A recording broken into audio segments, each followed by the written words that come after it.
السلام عليكم ورحمة الله وبركاته. الحمد لله وكفى وسلام على عباده الذين اصطفى. أما بعد، أعوذ بالله من الشيطان الرجيم. بسم الله الرحمن الرحيم. وما أرسلناك إلا رحمة للعالمين. صدق الله العلي العظيم. সবাই দরুদ শরীফ পড়ি। আল্লাহুম্মা সাল্লি আলা সাইয়্যিদিনা ওয়া হাবিবিনা ওয়া মাওলানা মুহাম্মদ সাল্লাল্লাহু আলাইহি ওয়া আলা আলিহি ওয়া আসহাবিহি ওয়া বারাকা ওয়াসাল্লাম। ইসলামী আন্দোলন বাংলাদেশ তার সহযোগী একটা সংগঠন ইসলামী শ্রমিক আন্দোলন আজকে ঢাকা দক্ষিণ জেলা শ্রমিক আন্দোলনের এই সম্মেলনের সভাপতি, মঞ্চে বিভিন্ন পর্যায়ের দায়িত্বশীল, সামনে বিশেষ করে এই এলাকায় তো আলহামদুলিল্লাহ অনেক ব্যবসায়ী ভাইরা আছে। আসলে মূল ব্যাপার হলো ইসলাম শব্দের অর্থ শান্তি। আল্লাহ রাসূল সাল্লাল্লাহু আলাইহি ওয়াসাল্লামকে আল্লাহ রাব্বুল আলামিন দুনিয়াতে পাঠিয়েছেন কেন, সেই আয়াত আপনাদের সামনে আমি তেলাওয়াত করেছি। শুধু মানুষ নয়, সমস্ত মাখলুকাতের শান্তির দূত হিসাবে আল্লাহ রাব্বুল আলামিন তার রাসূলকে দুনিয়াতে পাঠিয়েছেন। সবাই বলি আলহামদুলিল্লাহ।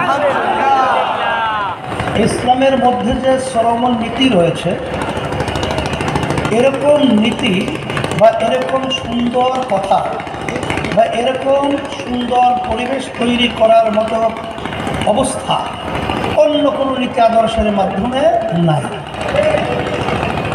এক কথায় আল্লাহ রাসূল সাল্লাল্লাহু আলাইহি ওয়াসাল্লাম বলেছেন, শ্রমিক এবং মালিক তাদের সম্পর্ক হবে ভাই ভাই সম্পর্ক। আচ্ছা বলেন তো, যেখানে ভাই ভাই সম্পর্ক তৈরি হয় সেখানে কোনো সমস্যা তৈরি হয়?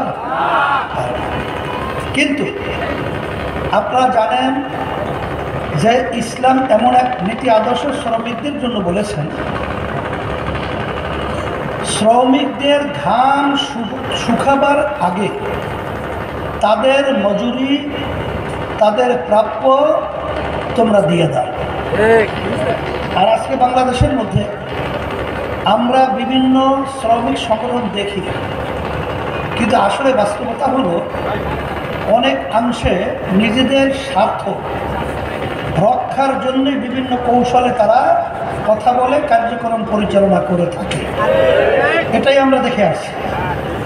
সাথে সাথে আমি আমার মুসলমান ভাইদেরকে স্মরণ করায় দেওয়ার জন্য, মা বোনদেরকে, যে আমরা মুসলমান, আমরা থাকব ইসলামের সাথে সম্পৃক্ততা, ইসলামের সাথে জড়ায়া। যদি মুসলমানই আল্লাহর দেওয়া সেই ইসলামের সাথে জড়ায়া না থাকে, তাহলে এই নীতি আদর্শের সাথে জড়ায়া প্রথম আসবে কারা? হিন্দুরা বা খ্রিস্টান সহ অন্য বিজাতিরা। কিন্তু বিজাতি সহ অন্য অন্য যারা ধর্মাবলম্বী রয়েছে, তারাও ইসলামী নীতি আদর্শকে তারাও পছন্দ এর জন্য করবে যে সেদিনকে আপনারা শুনেছেন সোহরাওয়ার্দী উদ্যানে ওই যে আমাদের বাংলাদেশের হিন্দু মহাজোটের মহাসচিব গোবিন্দ না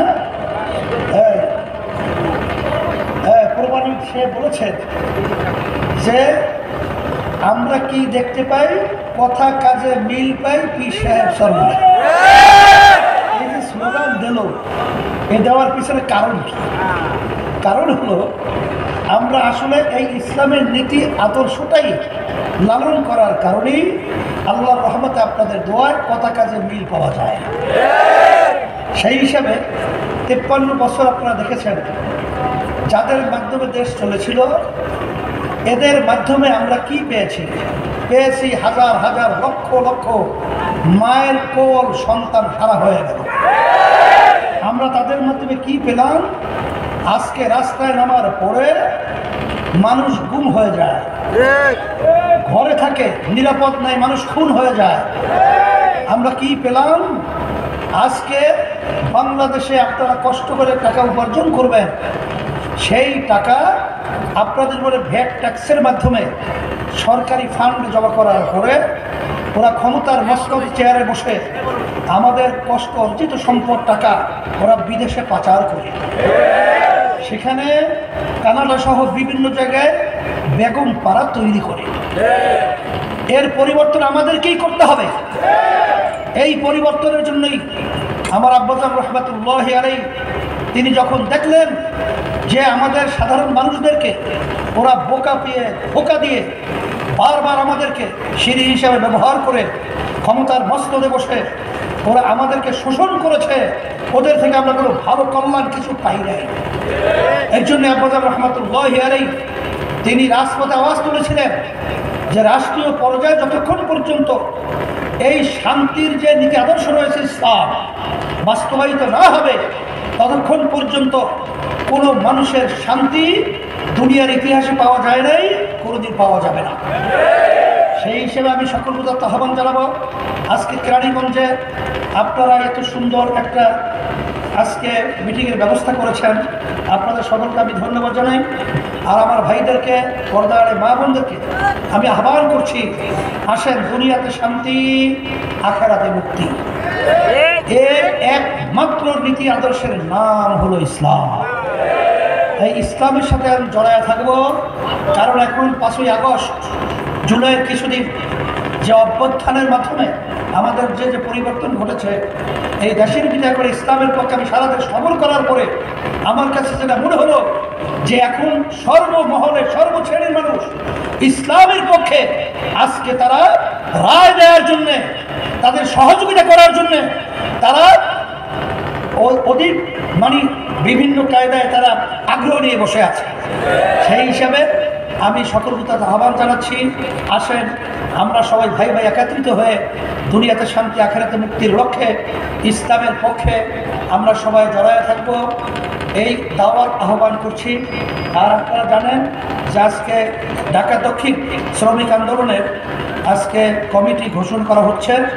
বিগত দিনের 2023-24 কমিটি বিলুপ্ত ঘোষণা করা হলো, আর 2025-26 কমিটির জন্য সভাপতি হিসেবে মোহাম্মদ শামীম আহমদ খানকে সভাপতি হিসেবে ঘোষণা করা হয়েছে। আচ্ছা, আর সহ সভাপতি হিসেবে ডাক্তার শাহজাহান মিয়া, আলহামদুলিল্লাহ। আর সাধারণ সম্পাদক মোহাম্মদ আব্দুল হাকিম উমরায় গেছে, সে ওখানে বসে আমাদের হিসেবে দোয়া করবে, আল্লাহ কবুল করুন। এখন সব করানো হইতেছে, সব রেখে দেন না। হ্যাঁ, ওই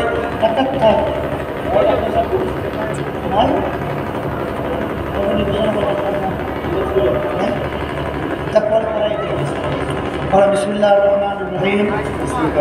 আমি নাম বলেন ইসলামী শ্রমিক আন্দোলন ঢাকা জেলা দক্ষিণে এই দায়িত্বের নাম বলেন, হ্যাঁ, পদে মনোনীত নির্বাচিত হয়ে আল্লাহ তাআলাকে সাক্ষী রেখে ওয়াদা করছি যে আমি আল্লাহ তাআলার সন্তুষ্টির উদ্দেশ্যে শ্রমিকের মর্যাদা ও অধিকার প্রতিষ্ঠা সর্বদা নিয়োজিত থাকব। ইসলামী শ্রমিক আন্দোলন বাংলাদেশের সম্প্রসারণ, মজবুতি অর্জন ও মূল লক্ষ্য বাস্তবায়নে সর্বাত্মক প্রচেষ্টা চালাব।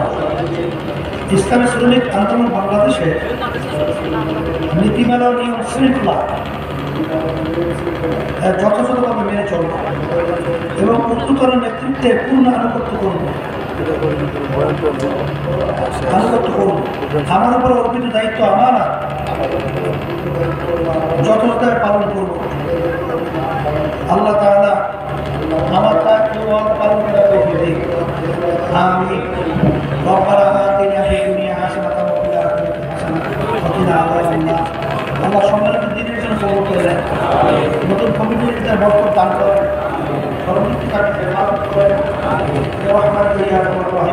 এখন অনুষ্ঠান আছে।